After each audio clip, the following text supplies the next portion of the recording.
Hello everybody. આજે આપણે જોવાના છીએ વૈભવ ગ્લોબલ લિમિટેડ વિશે. આ કંપની ઉપર આપણે ડિસ્કશન કરશું કે કંપનીનો બિઝનેસ શું છે, કંપની કયા સેક્ટરમાં કામ કરે છે, કઈ કઈ જગ્યાએ કંપની કામ કરે છે, ફ્યુચર પર્સપેક્ટિવ કંપનીનો શું છે, વેલ્યુએશન શું છે, કંપની અત્યારે બાય કરવા જેવી છે કે નહીં, જે લોકોએ વધારે પ્રાઇસ ઉપર બાય કરી દીધી છે તો એને શું કરવું, જે લોકોએ હજુ બાય નથી કરી તો એનું શું કરવું, જે લોકોએ બહુ વધારે પ્રાઇસ ઉપર બાય કરી લીધી છે તો એનું શું કરવું, એ બધું આપણે એક પછી એક ડિસ્કશન કરશું. તો સૌથી પહેલાં તો હું તમને કહી દઉં કે આ કંપનીની સ્ટોક પ્રાઇસ એક ટાઈમે 1000 રૂપિયા હતી અને અત્યારે 1000 રૂપીસ, 1000 મતલબ 1000 રૂપીસ હતી અને અત્યારે કંપનીની સ્ટોક પ્રાઇસ 230 રૂપીસ છે. તો આવું કેમ થયું, શું કામ થયું, શા કારણથી થયું, કયા રીઝનથી કંપનીની સ્ટોક પ્રાઇસ એટલી બધી નીચે આવી ગઈ, એ પહેલાં આપણે સમજશું. પછી આપણે જોઈશું કે કંપની અત્યારે કંપની બાય કરવા લાયક છે કે નથી, અત્યારે આપણે કંપનીને બાય કરી શકીએ કે નહીં. તો હું તમને 1000 રૂપીસની વાત કરતો હતો તો અહીંયા તમને દેખાય છે કે અહીંયા જે ટોપ બન્યું છે કંપનીનું, તો એ ટોપ બન્યું છે 2021માં, મતલબ બહુ જૂની વાત નથી, હમણાં 4 વર્ષ પહેલાંની જ વાત છે. 2021માં 14th May 2021 પ્રિસાઇઝલી હું તમને કહું તો કંપનીના સ્ટોકની પ્રાઇસ 1047 મતલબ 1047 હતી. ત્યાંથી કંપનીની પ્રાઇસ તૂટીને કંપનીની પ્રાઇસ આવી ગઈ છે 213.72 પ્રાઇસ છે અત્યારે. એની પહેલાં હું તમને એક વસ્તુ આપણે જોવાની રહી ગઈ, એ વસ્તુ હું તમને એ કહું કે પહેલાં કંપનીની સ્ટોકની પ્રાઇસ 120 રૂપિયા હતી, 120 રૂપીસ હતી માર્ચમાં, અને ત્યાંથી કંપનીની સ્ટોકની પ્રાઇસ રેલી થઈ અને 1000 થઈ ગઈ, મતલબ ઓલમોસ્ટ 9 ટાઈમ્સ થઈ ગઈ હતી કંપનીની પ્રાઇસ. 2020 મતલબ માર્ચ 2020થી કોરોના પછીથી કંપનીની પ્રાઇસ કેટલા વર્ષમાં 9 ટાઈમ થઈ ગઈ, તો એ પણ આપણે એકવાર ચેક કરી લેવી. અહીંયાથી આપણે સ્ટાર્ટ કરવી અને અહીંયા તો કેટલા ટાઈમમાં 9 ટાઈમ્સ કંપની થઈ ગઈ, તો 440 ડેઝમાં, 414 ડેઝ મતલબ ટોટલ આપણે ગણવા જવી તો 14 થી 15 મંથ્સ થયા હશે કંપનીને, અને એમાં કંપની 677.81% ગેઇન આપ્યો છે. ધેટ મીન્સ કે કંપની 7.5 ગણા થઈ ગઈ છે, 7.5 ટાઈમ્સ કંપની થઈ ગઈ છે. તો એનું નીચે સ્ટોકની પ્રાઇસ નીચે પડવાનું એક રીઝન તો એ છે કે કંપનીની સ્ટોકની પ્રાઇસ એબ્યોનેમરલી હાઈ થઈ ગઈ હતી, ખૂબ જ હાઈ થઈ ગઈ હતી કંપનીની સ્ટોકની પ્રાઇસ. એટલે જ્યારે કોઈ પણ કંપની હોય એટલી ફાસ્ટ ઝડપથી ઉપર જાય તો એટલી ફાસ્ટ ઝડપથી નીચે આવી શકે. જેમાં અહીંયા વૈભવ ગ્લોબલમાં થયું છે કે માત્ર 15 મહિનામાં કંપનીની પ્રાઇસ 8.5 ગણી થઈ ગઈ હતી. મતલબ તમે 1 રૂપિયો ઇન્વેસ્ટ કર્યો તો એ 8.5 રૂપિયા થઈ જાત, 1 લાખ ઇન્વેસ્ટ કર્યા હોત તો એ 8.5 લાખ થઈ જાત, 1 કરોડ ઇન્વેસ્ટ કર્યા હોત તો 8.5 કરોડ રૂપિયા થઈ જાત. કેટલા ટાઈમમાં, તો કે 414 દિવસમાં, 440 ડેઝ. તો એ કેટલા મહિના થયા, ઓલમોસ્ટ 15-16 મંથ થયા છે, પ્રિસાઇઝલી મને ખબર નથી. 16 મહિનામાં તમારા પૈસા 8.5 ટાઈમ્સ થઈ જતા હોય તો એક લોટરી ટિકિટ કહેવાય. તો એવું જ વૈભવ ગ્લોબલમાં થયું હતું. આટલી બધી સ્ટોકની પ્રાઇસ ઉપર વહી ગઈ હતી.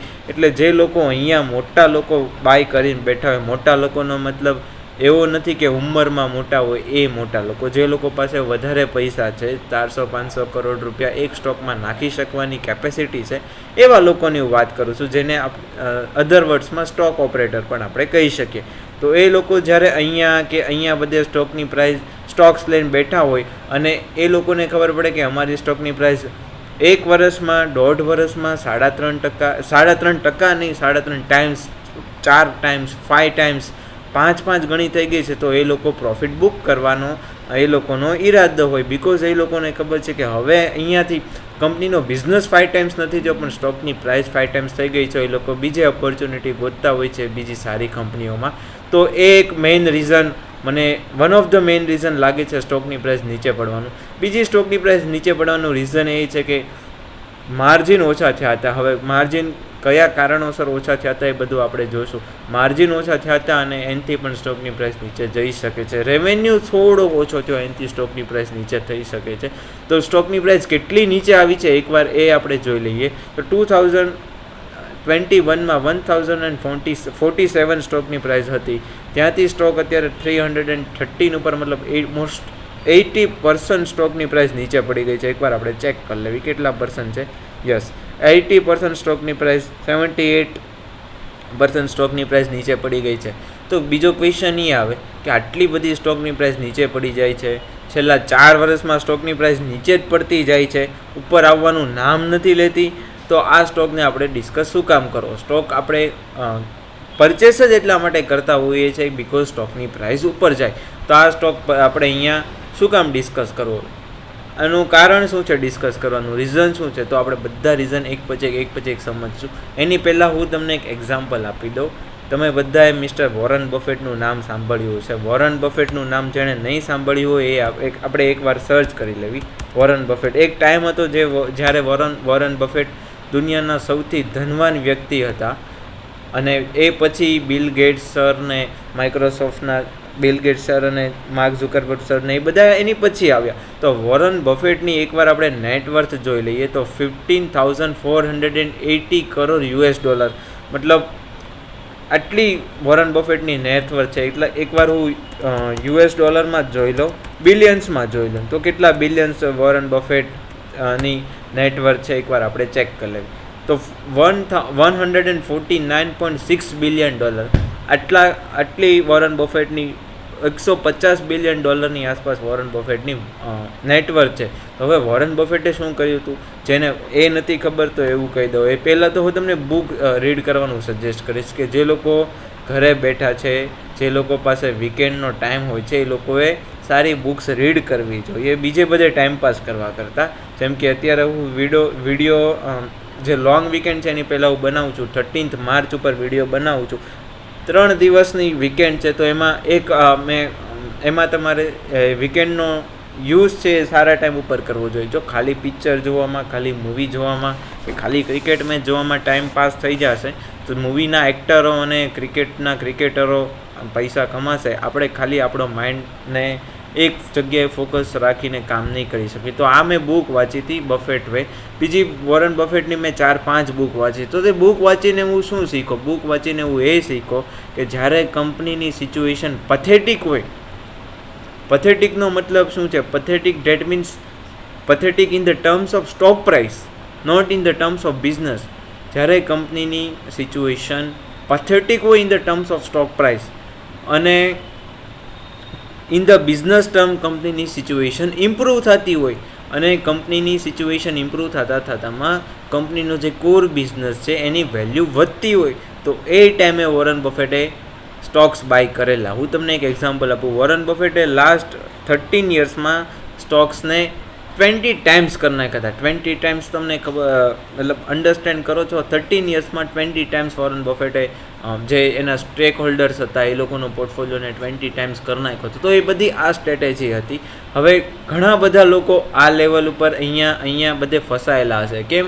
કારણ કે એ લોકોને એમ હતું કે સ્ટોક આટલો બધો વધી ગયો છે, નીચે પડવાનું નામ નથી લેતો, તો અહીંયાથી પણ સ્ટોક ઉપર જ જશે. એવું કોઈ દિવસ બનતું નથી. જ્યારે સ્ટોકની પ્રાઇસ બિઝનેસની વેલ્યુને ઓવરક્રોસ કરે ત્યારે સ્ટોક નીચે પડે છે. આપણે અહીંયા વૈભવ ગ્લોબલમાં જોઈ શકીએ છીએ. હવે એકવાર કંપનીનો બિઝનેસ શું છે, કંપનીના ફાઇનાન્શિયલ શું છે એ એકવાર ડિસ્કસ કરી લેવી. તો કંપનીનો બિઝનેસ શું છે? તો કંપની પ્યોરલી જ્વેલરી મેન્યુફેક્ચરિંગમાં છે. જ્વેલરી મેન્યુફેક્ચરિંગ કરીને જ્વેલરી વેચે છે. કંપની જ્વેલરી મેન્યુફેક્ચર ક્યાં કરે છે? તો બેસ્ટ થિંગ કંપનીમાં જે છે એ કંપની મેન્યુફેક્ચરિંગ કરે ઇન્ડિયામાં, રાજસ્થાનમાં કરે છે એન્ડ ચાઇનામાં કરે છે. તો પછી કંપની વેચે ક્યાં છે? તો કંપની વેચે છે યુએસએમાં, કેનેડામાં, યુકેમાં એન્ડ જર્મનીમાં. જર્મની હમણાં લેટેસ્ટ નવું સ્ટાર્ટ કર્યું છે અને ત્યાં બિઝનેસ 30% ગ્રો થાય છે. એટલે તમે હમણાં રેવન્યુમાં ગ્રોથ તમને દેખાશે. તો USA, Canada, UK and Germany જેવી કન્ટ્રીમાં જ્વેલરી વેચે છે. હવે હું તમને એક સીધું સાધું એક્ઝામ્પલ આપું. અહીંયા આપણે જ્યારે ઇન્ડિયામાં મેરેજ હોય, કોઈ સારો પ્રસંગ હોય, કોઈ સારું ફંક્શન હોય ત્યારે જનરલી આપણે ગોલ્ડ પહેરતા હોઈએ છીએ. પણ જ્યારે આપણે બહારના વિદેશની કન્ટ્રીમાં વહી જાવી ત્યારે એ લોકો ગોલ્ડની જગ્યાએ જ્વેલરી પહેરે છે. એ આપણામાં ને એનામાં ડિફરન્સ છે. હવે જ્વેલરીનો બિઝનેસ એક પ્રકારે જોવા જઈએ તો કઈ રીતનો બિઝનેસ હોય? ડાયમંડ્સ હોય, જે નેચરલ ડાયમંડ પણ હોય અને લેબ ગ્રોન ડાયમંડ પણ હોય. ડાયમંડ્સ હોય અને અલગ અલગ ડિઝાઇન હોય, અને એ ડાયમંડ્સ ડિઝાઇન ફિટ કરીને સારી એવી પ્રોડક્ટ બનાવીને જનરલી પ્રોડક્ટ માર્કેટમાં વેચાતી હોય છે. તો એ કંપની વૈભવ ગ્લોબલ લિમિટેડ છે એ બનાવે છે ક્યાં? તો કે ચાઇનામાં ને ઇન્ડિયામાં. ચાઇનામાં ને ઇન્ડિયામાં બનાવે છે. ધેટ મીન્સ કે ત્યાં એનો જે લેબર કોસ્ટ છે જે મેન્યુફેક્ચરિંગ કોસ્ટ છે, because we know that China is the manufacturing hub and India પણ મેન્યુફેક્ચરિંગ હબ બનવા જઈ રહ્યું છે. તો એનું મેન્યુફેક્ચરિંગ હબમાં જ્યારે એ પ્રોડક્ટ્સ બનાવે છે તો એનો મેન્યુફેક્ચરિંગ કોસ્ટ હશે એ ઓછો હશે. અને જ્યાં વેચે છે USA, UK એન્ડ જર્મની, આ ત્રણ કન્ટ્રીઓ એકદમ મતલબ ઉપરના લેવલની કન્ટ્રી છે, જ્યાં લોકો પાસે પૈસા છે સ્પેન્ડ કરવા માટે, લોકો જ્વેલરી બાય કરી શકે છે. આ જ વૈભવ ગ્લોબલ અગર બાંગ્લાદેશમાં કામ કરતી હોત, પાકિસ્તાનમાં કામ કરતી હોત તો આટલી બધી સક્સેસફુલ ન બની હોત. હવે સક્સેસફુલ છે કે નહીં, કેમ સ્ટોકની પ્રાઇસ 80% ડાઉન થઈ ગઈ, કંપની સારી છે, તો એ બધાનું આપણે ડિસ્કશન કરવી સ્ટેપ બાય સ્ટેપ. તો પહેલી વાત તો કંપનીની ટોટલ માર્કેટ કેપિટલાઇઝેશન છે 3549 કરોડ. મતલબ તમારે આખી વૈભવ ગ્લોબલ બાય કરવી હોય તો આટલા રૂપીઝ અત્યારે બાય આપવા પડે તમારે, 3549 કરોડ. હવે એકવાર કંપનીનો ડેપ્ટ ટુ ઇક્વિટી લેવી. ડેપ્ટ ટુ ઇક્વિટી જે લોકોને નથી ખબર એ એકવાર અહીંયા હું તમને સમજાવી દઉં. ડેપ્ટ ટુ ઇક્વિટી ડેટ મીન્સ તમારી પાસે 100 રૂપિયા છે અને તમે બેંક પાસેથી 20 રૂપિયા ઉધાર લીધા તો તમારી પાસે ટોટલ 120 રૂપિયા થયા. તમારી પાસે 80 રૂપિયા છે અને તમારી પાસે બેંક પાસેથી 40 રૂપિયા ઉધાર લીધા તો તમારી ડેપ્ટ ટુ ઇક્વિટી થઈ ગઈ 50%, કે તમારી પાસે જેટલા પૈસા છે એના તમે 50% પૈસા બીજા પાસેથી લીધા. હવે હું તમને ડેપ્ટ ટુ ઇક્વિટી સમજાવવા માટે એક કેલ્ક્યુલેશન તમને બતાવી દઉં. હવે રિઝર્વ્સનો મતલબ શું થાય છે કે કંપની અત્યાર સુધી જ્યારથી કંપની ઇન્કોર્પોરેટ થઈ, જ્યારથી કંપની સ્ટાર્ટ થઈ ત્યારથી અત્યાર સુધી કંપનીએ જેટલો પણ પ્રોફિટ બનાવ્યો હોય એ કંપની પોતાના રિઝર્વ્સમાં રાખે છે. કંપનીનો પ્રોફિટ છે, નહીં કે કોઈ બીજાનો પ્રોફિટ છે. મતલબ કંપની પાસે ખુદના પૈસા છે. તો કંપની પાસે ખુદના પૈસા અહીંયા આપણે જોઈએ તો કેટલા છે, 1261 કરોડ. પ્લસ કંપની પાસે જ્યારે કંપની લીઝ થઈ હોય ત્યારે એના જે ઇક્વિટી કેપિટલ હોય એ કેટલા છે, તો કે ટોટલ 33 કરોડ. મતલબ કંપની પાસે ઇક્વિટીમાં 33 કરોડ પડ્યા છે અને કંપનીના ખુદના રિઝર્વ પડ્યા છે 1261. તો ટોટલ કંપની પાસે કેટલા છે, 1261 રિઝર્વ પ્લસ ઇક્વિટી 33 કરોડની. તો ટોટલ કંપની પાસે આપણે જોવા જઈએ તો 1294 કરોડ રૂપિયા કંપની પાસે છે. આટલા પૈસા કંપની પાસે છે. હવે કંપનીએ બોરોવિંગ કેટલી લીધી છે? બોરોવિંગ ધેટ મીન્સ કંપનીના ખુદના પૈસા નથી, કંપનીએ બીજા પાસેથી પૈસા લીધા છે. તો એવા કેટલા છે, 241 કરોડ. 241 બીજા પાસેથી લીધા છે, 1294 ખુદના છે. તો એકવાર આપણે કેલ્ક્યુલેશન કરી લેવી. 241 બીજા પાસેથી લીધેલા પૈસા છે, મતલબ બોરો કરેલા છે, ડિવાઈડ બાય 1294 ખુદના પૈસા છે, ઇન્ટુ 100 કરી દેવી. તો કેટલા પર્સન્ટ થાય? ઓનલી 18.62%. જે આપણને અહીંયા ડેપ્ટ ટુ ઇક્વિટીના રેશિયોમાં દેખાય છે 19%, રાઉન્ડ ફિગર. ડેપ્ટ ટુ ઇક્વિટીના રેશિયોમાં 19% આપણને છે. તો કોઈ પણ કંપની ખુદના પૈસાથી 20-25% બોરોવિંગથી કામ કરતી હોય તો ધેટ્સ ફાઇન, 50% સુધી ધેટ્સ ફાઇન. પણ જ્યારે 70%-80% બીજાના પૈસાથી કામ કરતી હોય, ખુદની પાસે ખુદના ખાલી 20% જ પૈસા હોય તો that's not a good sign for a quality company. તો અહીંયા કંપનીની સિચ્યુએશન ડેટ વાઇઝ એકદમ હેલ્ધી છે. ROCની હું તમને વાત કરું તો ROCનો મતલબ શું હોય કે તમારી પાસે 80 રૂપિયા હતા, 80 રૂપીસ હતા અને તમે મારી પાસે આવ્યા કે વિજયભાઈ મને 20 રૂપીસ આપો, મારે બિઝનેસ ચાલુ કરવો છે. મેં તમને 20 રૂપીસ આપ્યા તો તમારી પાસે ટોટલ પૈસા થઈ ગયા, ટોટલ કેપિટલ થઈ ગયું તમારી પાસે 100 રૂપિયા, 100 રૂપીસ. હવે 100 રૂપીસને તમે આજે બિઝનેસમાં નાખો છો અને એ 100 રૂપીસમાંથી તમે અગર બીજા 20 રૂપીસ બહાર કાઢો છો, મતલબ 20 રૂપીસ એઝ અ પ્રોફિટ કાઢો છો, તો તમારો રિટર્ન કેટલું છૂટો કે 20%, બિકોઝ તમે 100 રૂપીસ નાખ્યા હતા, 20 રૂપીસ બિઝનેસમાંથી બહાર કાઢ્યા. તો એનું તમારું total ROC, return on capital employed, return on capital કેટલું થયું તમારું 20%. હવે વૈભવ ગ્લોબલની એકવાર અહીંયા આપણે વાત કરી દેવી તો એનું રિટર્ન ઓન કેપિટલ એમ્પ્લોય 14% છે. હવે અમુક લોકો આને સારું માનતા હશે, અમુક લોકો આને ખરાબ માનતા હશે. તો હું તમને એક પર્સપેક્ટિવ આપું આને સમજવા માટે, સારા કે ખરાબનો, કે જ્વેલરીનો બિઝનેસ હું પણ કરું છું, સાઇડ બિઝનેસ છે, નોટ અ મેઇન બિઝનેસ. જ્વેલરીના બિઝનેસમાં એટલી હાઈલી કોમ્પિટિટિવ ઇન્ડસ્ટ્રીમાં જે લોકો નાના છે, નાના લોકો કામ કરે છે, એ લોકોને પણ 10% કાઢવા બહુ મુશ્કેલ છે. તમે 1 કરોડ રૂપિયા ઇન્વેસ્ટ કર્યા હોય તો તમારે વર્ષે 10 લાખ રૂપિયા એમાંથી કાઢવા મુશ્કેલ છે, because of seasonality, because of material, raw મટીરિયલના પ્રાઇસ ચેન્જીસ થતા રહે. ક્યારેક તમને સસ્તા ડાયમંડ મળી જાય, ક્યારેક તમને મોંઘા ડાયમંડ મળી જાય. તો is a business ROC in the jewellery business 14%નો રિટર્ન મળે છે આપણને આપણા કેપિટલ ઉપર. તો જે ખરાબ સાઇન બિલકુલ નથી, મારા માટે ખૂબ જ સારી સાઇન છે. પીની હું તમને હમણાં વાત કરું, 24નો પી છે. વન ઓફ ધ બેસ્ટ પી મને જે ગમે છે એ બેસ્ટ વસ્તુ જે મને આખી કંપનીમાં ગમે છે પી છે. કઈ રીતના એવું તમને પછી સમજાવું. હવે એકવાર કંપનીના ફાઇનાન્શિયલ જોઈ લેવી કે કંપની પ્રોફિટ કરે છે, લોસ કરે છે, રેવન્યુ કરે છે, તો કેટલાનું કરે છે. તો લેટેસ્ટ જે ક્વોર્ટર છે, લાસ્ટ ક્વોર્ટર, અત્યારે વિડીયો હું શૂટ કરું છું 13th માર્ચ 2025. તો જે લાસ્ટ ક્વોર્ટર છે ડિસેમ્બર ક્વોર્ટર 2024નું, તો એમાં કંપનીનો રેવન્યુ હાઈએસ્ટ એવર આવ્યો છે. 977 કરોડ રેવન્યુ લાસ્ટ 2021થી ક્યારેય આવ્યો નથી. મતલબ કંપનીનો બિઝનેસ ટોપ નોચ ચાલે છે અને કંપનીની stock price worst ever perform કરે છે. જો આ જ વોરન બફેટનો કોન્સેપ્ટ હતો કે કંપનીનો બિઝનેસ ટોપનો જ ચાલે છે, બટ કંપનીની સ્ટોક પ્રાઇસ છે એ પથેટિક પરફોર્મ કરે છે. અહીંયા કંપનીની સ્ટોક પ્રાઇસ પથેટિક પરફોર્મ કરે છે અને બિઝનેસ એકદમ પરફેક્ટ કામ કરે છે. મતલબ ગ્રો થાય છે બિઝનેસ, સારો એવો બિઝનેસ ચાલે છે. તો સ્ટોક માર્કેટમાં આવી વસ્તુ આપણને ક્યારેક ક્યારેક જ જોવા મળે. એમાંની વૈભવ ગ્લોબલ આ એક વસ્તુ છે અને જ્યારે આવી વસ્તુ મને જોવા મળે ત્યારે મને હું એ સ્ટોકની પાછળ કૂદી પડું અને જેટલી ક્વોન્ટિટી મારાથી બાય થઈ શકે એટલી હું બાય કરવાની હું ટ્રાય કરું. તો પછી આવી રીતના બિઝનેસ અહીંયા આપણને દેખાય છે. 977 કરોડ પહેલાં ક્યારેય એટલો રેવન્યુ નથી આવ્યો. ક્વાર્ટરલી વાત કરું છું, 64 કરોડનો પ્રોફિટ,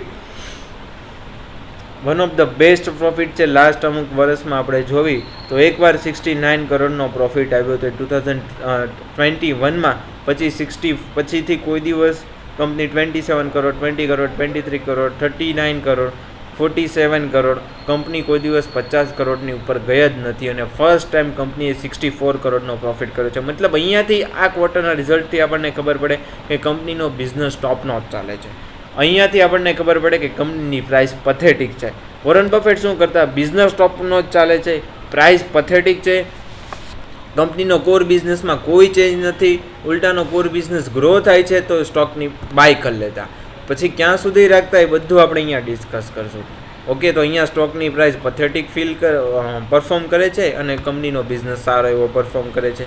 હવે આટલો બધો નીચે આવવાનો રીઝન શું છે? પહેલો રીઝન તો મેં તમને બતાવી દીધો કે કંપનીની સ્ટોક પ્રાઇસ એબનોર્મલી વધી ગઈ હતી. કોઈ કારણોસર ફુગાઓથી બબલ ફૂટી ગયું અહીંયા, એટલે 50-60% તો એમ જ નીચે આવી ગયો. હવે 50-60% નીચે આવી ગયો, ઇટ્સ ઓકે. તો બાકીના 30%, બિકોઝ ટોટલ કંપની તો 80% ડિક્લાઇન થઈ છે ને, તો બાકીના પર્સન્ટેજ ક્યાં ગયા? તો બીજી વસ્તુ તમને એ કહું કે કંપનીનો સ્ટોક પ્રાઇસ છે જેણે ઉપર જવાની ટ્રાય કરી હતી, પણ કંપની અત્યારે જે માર્કેટ છે, માર્કેટની સિચ્યુએશન બુલ માર્કેટ જેવી સિચ્યુએશન નથી. માર્કેટની સિચ્યુએશન ડાઉન છે. હમણાં હું તમને નિફ્ટીનો ચાર્ટ ઓપન કરીને પણ બતાવી દઈશ. સ્ટોકે ઉપર જવાની ટ્રાય કરી હતી પણ પૂરેપૂરા માર્કેટની સિચ્યુએશન ખરાબ હતી એટલે સ્ટોક ડાઉનમાં આવી ગયો. ત્યાંથી ડાઉનમાં આવી ગયો છે. 517થી અત્યારે ડાઉનમાં આવીને 213 છે. તો આ એક રીઝન છે કંપનીની સ્ટોક પ્રાઇસ ડાઉન આવવાનું. બીજું એક રીઝન એ છે કે કંપનીનો જે ઓપરેટિંગ પ્રોફિટ માર્જિન છે એ ઓછો થયું છે. પહેલાં પ્રોફિટ માર્જિન 11%, 13%, 15% જેવું હતું, 10%. અત્યારે ઘટીને ખાલી 8% રહ્યું છે. માર્જિન ઇમ્પ્રૂવ થશે? હા, માર્જિન પણ ઇમ્પ્રૂવ થશે. ઇમ્પ્રૂવ થતું દેખાઈ રહ્યું છે તો કે હા, લેટેસ્ટ ક્વોર્ટરમાં કંપની 11%નું માર્જિન ઇમ્પ્રુવમેન્ટ થયું છે. તો બીજી વસ્તુ આપણને ક્વેશ્ચન એ થાય કે માર્જિન તો પછી ઘટ્યું હતું શું કામ? એનો પણ આન્સર છે. ઘટ્યું હતું એટલા માટે કે કોરોના પછીના જે ટાઈમ હતી, કોરોનામાં લોકોની જોબ છૂટી ગઈ હતી અને કંપની બિઝનેસ ક્યાં કરે છે? USA, UK, કેનેડા, જર્મનીમાં બિઝનેસ કરે છે. મેન્યુફેક્ચરિંગ ઇન્ડિયા એન્ડ ચાઇનામાં કરે છે. મેન્યુફેક્ચરિંગ શટડાઉન થઈ ગયું હતું. UK, USA, જર્મની આ બધા કન્ટ્રીમાં કોરોના એટલો ભયંકર ફેલાઈ ગયો હતો, લોકોની ડેથ ઉપર ડેથ થતી હતી, લોકોની જોબ જતી હતી, લોકોના બિઝનેસ ફેલ થતા હતા. એની લીધે લોકો પાસેથી પૈસા નહોતા. જ્યારે પાછું back the normal lockdown open થયું અને ધીમે ધીમે લોકો વર્ક કરવા લાગ્યા ત્યારે લોકો પાસે પૈસા આવ્યા. તો એ પૈસાનું શું? એ લોકો લક્ઝરી બાય કરશે? ન, એ પૈસાનું પહેલાં ફૂડ બાય કરશે. કારણ કે હ્યુમન બોડીને સર્વાઈવ કરવા માટે ફૂડનું ઇનપુટ લેવું કમ્પલસરી છે. તો એ લોકો પહેલાં ફૂડ બાય કરશે, પછી એ લોકોની થોડીક સેવિંગ કરશે, પછી એ લોકોનો જે ચિલ્ડ્રન હોય એના એજ્યુકેશનમાં એ લોકો સ્પેન્ડ કરશે પૈસા, પછી એ લોકો લાઈફ ઇન્સ્યોરન્સ લેશે, પછી ગાડી નાની એવી લેશે એના કમ્ફર્ટ માટે, પછી ગાડીનો ઇન્સ્યોરન્સ લેશે, બીજી ગાડી લેશે એનો ઇન્સ્યોરન્સ લેશે, પછી જ્વેલરીનો વારો આવશે. તો આ આખા જે ટાઈમલાઈન દરમિયાન કંપનીનો સેલ્સ પણ ફ્લેટ રહ્યો, બહુ સેલ્સ પણ વધ્યો નહીં. અને જે 1 લાખ રૂપિયાની જ્વેલરી વેચતા હતા તો 1 લાખની 1 લાખ વેચશે તો કસ્ટમરની ફૂટફિલ છે જે ઓછી થઈ જશે, મતલબ કોઈ કસ્ટમર આવશે જ નહીં. તો એના માટે તેને ક્યારેક કેવું કરવું પડે કે 1 લાખ રૂપિયાનો તમે માલ વેચતા હોવ તો એને તમારે 80,000 કરવા પડે, 75,000 કરવા પડે, જેનાથી કસ્ટમર પાછો આપણી દુકાનમાં આવતો થાય. તો એના લીધે થઈને જે માર્જિન છે ઓછું જોવા મળે છે. બટ હવે શું સિચ્યુએશન થઈ ગઈ છે, કંપનીનો રેવન્યુ વધી ગયો છે, કંપનીનું ઓપરેટિંગ પ્રોફિટ માર્જિન વધી ગયું છે, લેટેસ્ટ ક્વાર્ટરમાં હાઈએસ્ટ એવર રેવન્યુ છે, હાઈએસ્ટ એવર કંપનીનો ઓપરેટિંગ પ્રોફિટ માર્જિન છે, one of the highest ever મતલબ નેટ પ્રોફિટ છે, અને કંપની ગ્રો કરવા લાગી છે. પછી લોકો પાસે પૈસા આવી ગયા છે, લોકો પાસે જમવાના ફૂડના પૈસા હતા, પછી ટ્રાવેલિંગના પૈસા હતા, ઇન્સ્યોરન્સના પૈસા હતા, છોકરાઓના એજ્યુકેશનના પૈસા હતા, એની ઉપર પણ પૈસા વધ્યા છે. એટલા માટે એ લોકો જ્વેલરી બાય કરશે અને કંપનીનો બિઝનેસ છે ગ્રો થશે. તો આ તો થઈ ગઈ કંપનીના બિઝનેસ મતલબ ફાઇનાન્શિયલની વાત. એકવાર બેલેન્સ શીટ જોઈ લઈએ. તો બેલેન્સ શીટમાં આપણે કાઉન્ટ કર્યું તો એ પ્રમાણે 241 કરોડની બોરોવિંગ છે, સામે 1,294 કરોડના રિઝર્વ ટોટલ કેપિટલ કંપની પાસે પડ્યું છે. હવે એક વસ્તુ આપણે જોઈએ, કોની પાસે શેર્સ છે, શેર હોલ્ડિંગ પેટર્ન કેટલા પર્સન્ટેજ શેર કોની પાસે છે. તો પ્રમોટર પાસે 57% છે, એફઆઈ પાસે 18% છે, ડીઆઈએ પાસે બહુ જ વધારે કોઈ ખાસ ક્વોન્ટિટીમાં નથી વૈભવ ગ્લોબલના શેર. પબ્લિકમાં એકવાર આપણે જોઈ લઈએ તો પબ્લિકમાં વિજય કેડિયા સર, જેને હું મારા આઈડિયલ, ઘણા બધા લોકો ઇક્વિટી ઇન્વેસ્ટિંગમાં વિજય સરને આઈડિયલ માનતા હોય છે. તો એના 2% ટોટલ કંપનીનો 2% જે હિસ્સો છે વિજય કેડિયા સર પાસે છે.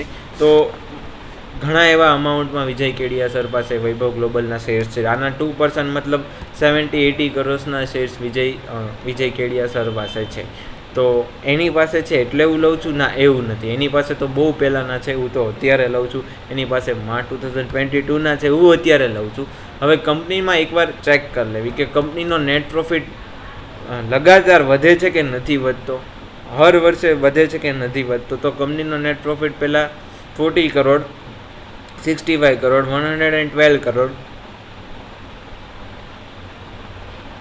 154 કરોડ, 190 કરોડ, 270 કરોડ, 237 કરોડ, પછી અહીંયા જે કોરોનાનો ટાઈમ આવ્યો પછી ઓછો થયો, 105 કરોડ, 127 કરોડ ને 140 કરોડ.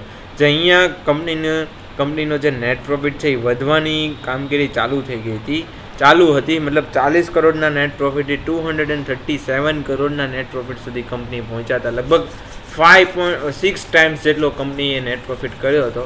હવે જે સિચ્યુએશન હતી પાછળની કોરોનાની, બીજી બધી સિચ્યુએશન હતી, એ બધી એકદમ પરફેક્ટ થઈ ગઈ છે. લોકો ભૂલી ગયા છે કોરોનાના કેસ પણ નથી આવતા ને હવે કંપનીનો જે બિઝનેસ છે એ પણ સારો એવો ચાલવા લાગ્યો છે, માર્જિન પણ વધવા લાગ્યા છે. દેટ મીન્સ અહીંયાથી જે કંપનીનો નેટ પ્રોફિટ છે એ 200 કરોડ તો આરામથી પહોંચશે. આઈ થિંક 272 કરોડ જે હાઈએસ્ટ એવા પ્રોફિટ હતો એનાથી ઘણો વધારે પ્રોફિટ આવશે. 272 કરોડ નહીં લઈએ આપણે, માની લો કે 250 કરોડ લઈ લઈએ કે આજથી 2 વર્ષ પછી 3 વર્ષ પછી કંપનીનો જે નેટ પ્રોફિટ છે એ 250 કરોડે આવશે. એક તો આપણે એ અઝમ્પશન કર્યું. બીજું મારે તમને મેં પીઈની વાત કરી હતી કે 24.8નો પીઈ ચાલે છે. હવે આ પીઈ સસ્તું છે કે મોંઘો, એ જો આપણે કમ્પેર કરવું હોય તો આપણે એકવાર કંપનીના ખુદના પ્રીવિયસ પીઈથી આપણે કમ્પેર કરી લેવી. તો કંપનીનો 1 યર અહીંયા આપણે સ્ક્રીનમાં નીચે જઈશું એટલે અહીંયા પ્રાઇસ નહીં સિલેક્ટ કરીએ, પીઈ સિલેક્ટ કરી દઈશું અને પીઈની અંદર એકવાર આપણે 1 યર લઈએ તો 1 યરનો મીડિયન પીઈ કેટલો છે? 39. મીડિયન શું હોય? મીડિયન એટલે બંનેનું વચ્ચેનું. તમારી પાસે કોઈ પાસે 100 રૂપીસ છે અને કોઈ પાસે 1000 રૂપીસ છે. અગર 100 and 1000નો મીડિયન કરવા જઈએ તો 550 થાય. મતલબ 550 એ મીડિયન થયો. કોનો મીડિયન થયો? 100 and 1000નો. અહીંયા જે પીની અપર મુવમેન્ટ, લોઅર મુવમેન્ટ, એનું જે મીડિયન છે, મતલબ જે મીડિયન પી આવે છે, મિડલ વચ્ચેનો પી આવે છે, જે 39.1 છે એક વર્ષમાં. બલ્કિ એક વર્ષમાં સ્ટોકની પ્રાઇસ છે એ ડાઉન થઈ છે. અગર અહીંયા હું એક વર્ષનો ચાર્ટ કરું અને એકવાર હું આને બરાબર કરી દઉં તો એક વર્ષમાં સ્ટોકની પ્રાઇસ જે પહેલાં 400 આસપાસ હતી, 435 આસપાસ હતી, જે અત્યારે 210 જેવી થઈ ગઈ છે, 210 જેવી થઈ ગઈ છે. ધેટ મીન્સ કંપનીની સ્ટોક પ્રાઇસે જ્યારે પથેટિક પરફોર્મન્સ કર્યું છે ત્યારે સ્ટોકનો પી 39નો છે. હવે એકવાર 3 વર્ષમાં જોઈ લઈએ. 3 વર્ષમાં સ્ટોકનો મીડિયન પી કેટલો છે? 41નો છે. એક વર્ષમાં કેટલો હતો? 39નો. 5 વર્ષમાં જોઈ લઈએ. 5 વર્ષમાં કંપનીનો પી 38નો છે. ધેટ મીન્સ 40ની આસપાસ કંપનીનો મીડિયન પી રહી છે. અને હવે 40ની આસપાસ કંપનીનો મીડિયન, ચલો આપણે 38 માની લઈએ કે કંપનીનો મીડિયન પી 38 હશે. અને અહીંયા આપણે શું ડિસાઇડ કર્યું હતું, મતલબ શું અઝ્યુમ કર્યું હતું કે અત્યારે 140 કરોડનો જે પ્રોફિટ છે, પ્રીવિયસમાં જેવી રીતના પ્રોફિટમાં ઇમ્પ્રુવમેન્ટ આવી હતી એવી પાછી ઇમ્પ્રુવમેન્ટ આવશે અને આઈ થિંક 250 કરોડનો પ્રોફિટ નેક્સ્ટ 3 યર્સમાં 4 યર્સમાં આવી જશે. ચલો હું માનું છું કે 4 યર્સમાં આવશે. 4 યર્સ થશે નહીં, પણ હું માની લઉં છું કે 4 યર્સમાં, બિકોઝ અહીંયાથી એને ડબલ પણ કરવાનો નથી. 250 કરવા માટે એને ડબલ પણ કરવાનો નથી. તો શું 4 વર્ષમાં કંપની પ્રોફિટ ડબલ નહીં કરે? અહીંયા કંપનીએ 3 ટાઈમ્સ પ્રોફિટ કરી નાખ્યો તો ઇન જસ્ટ 3 યર્સ. 3 વર્ષમાં 3 ટાઈમ્સ 3 ગણો પ્રોફિટ 3 વર્ષમાં કરી નાખ્યો. તો અહીંયા આપણે 3 વર્ષમાં 2 ગણો પ્રોફિટની વાત કરવી, તો અત્યારે 2 ટાઈમ્સ ઇન 3 યર્સ એકવાર આપણે વાત કરી દેવી તો 140 એના ડબલ કરીએ તો 280 કરોડનું પ્રાઇસ અર્નિંગ આવશે. અહીંયા આ અર્નિંગ છે, 280 કરોડની અર્નિંગ આવશે એવું આપણે માનવી અને કંપનીનો મીડિયન પી આપણે એકવાર 38 લીધો હતો. તો પાછું આપણું કેલ્ક્યુલેટર ઓપન કરવી. હવે કોઈ પણ કંપનીની માર્કેટ કેપિટલાઇઝેશન ગણવું હોય તો કંપનીનો જે પ્રોફિટ છે એ ઇન્ટુ કંપનીની જે પી ચાલે છે, મલ્ટિપલ ચાલે છે, એ ઇન્ટુ કરી દો એટલે કંપનીની માર્કેટ કેપિટલાઇઝેશન આપણને મળી જાય. હવે એકવાર અહીંયા આપણે કેલ્ક્યુલેટ કરવાની ટ્રાય કરીએ. આ શું થયું મને ખબર નહીં. ઓહો, મને લાગે છે મારું લેપટોપ થાકી ગયું છે આઈ થિંક, પણ આપણે થાકવાનું નથી, થાક્યા નથી આપણે. એકવાર હું આને ક્લોઝ કરી દઉં અને પાછું મારું કેલ્ક્યુલેટર ઓપન કરવું કે કંપનીનું માર્કેટ કેપિટલાઇઝેશન ક્યાં સુધી ઉપર આવી શકે. આપણે એવું માનવી છે કે કંપની 3 વર્ષમાં પોતાનો પ્રોફિટ ડબલ કરી નાખશે, 4 વર્ષમાં પ્રોફિટ ડબલ કરી નાખશે એવું માનવી. કંઈ નહીં, ચલો હું મારા મોબાઈલમાં જ કેલ્ક્યુલેશન કરી લઉં. અહીંયા તમને દેખાશે, હા દેખાશે. તો 280 કરોડનો જે નેટ પ્રોફિટ બનશે 3 યર્સ ઓર 4 યર્સ, અને આપણે મલ્ટિપલ કેટલા માનવી છવી? 38નો મલ્ટિપલ માનવી, બિકોઝ મીડિયન પી 38, 40, 50 આસપાસ 40 આસપાસ છે. તો ટોટલ કંપની કેટલા કરોડની બને છે? મેં શું કર્યું? 280 કરોડ છે. અહીંયાથી 3 વર્ષે કે 4 વર્ષે પ્રોફિટ ડબલ થઈ જશે એ ગણ્યો અને કંપનીનો મીડિયન પી 38 ગણ્યો. અત્યારે કંપનીનો પી કેટલો ચાલે છે? 24 ચાલે, 24.8, 25 ચાલે છે અને મીડિયન પી કેટલો છે? 40નો છે. આપણે 38 માનીને ચાલ્યા તો કંપનીની માર્કેટ કેપિટલાઇઝેશન કેટલી બનશે 3 વર્ષે? 10,640 કરોડ. અત્યારે કંપનીની માર્કેટ કેપિટલાઇઝેશન કેટલી છે? 3,549 કરોડ. 3,549 કરોડ છે, બનવાની છે કેટલી? 10,640. તો આપણને કેટલા ટાઈમ્સ અહીંયા મળે છે પૈસા? એકવાર એ આપણે ચેક કરી લેવી. કેટલા ટાઈમ્સ પૈસા મળે? મેં શું કર્યું?